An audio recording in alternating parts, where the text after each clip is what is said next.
සිංහලෙක් රැවුල කොන්නේ වවන්න ඕන කියලා නීතියක් තියෙන හෙළයන්ගේ උරුමය. සිංහෙක් කියන්නේ කවුද? අපි මුලින්ම ගවේෂණය කේසරැටි සතෙක්. එතකොට අපි අහසින් ගමන් කළ සිංහ දේශයෙන් වැසියන් බවට අර්ථකථනය කරන පිරමීඩ වැසියන්. එහෙම නැත්නම් කියන පාරාව රජවරුන් පැහැදිලිවම අර්ථකථනය කරනවා. කොණ්ඩේ පවා ගන්නාලද සිංහ දේශයේ සිටින මිනිසුන් විසින් තමයි මේ පිරමීඩ තාක්ෂණය පවා ලෝකෙට දුන්නේ කියලා.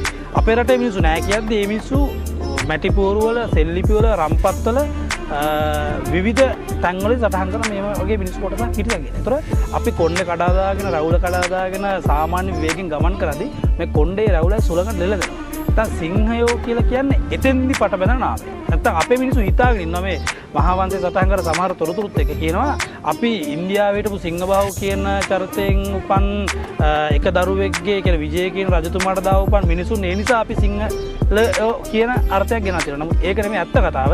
ස්වරූපෙන් සිංහයේ ස්වරූපය ඇති මිනිසා.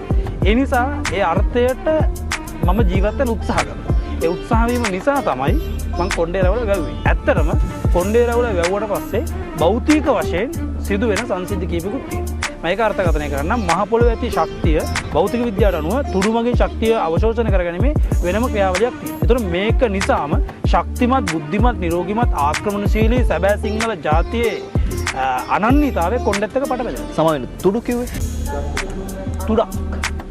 කෙස් ගහක තුඩක්. ඒ ඕනම තුඩු වලින් ශක්තිය අවශෝෂණය කරගන්න හැකියාව තියෙනවා. කොණ්ඩේ රැවුල වැව්වේ හේතුව ඒක.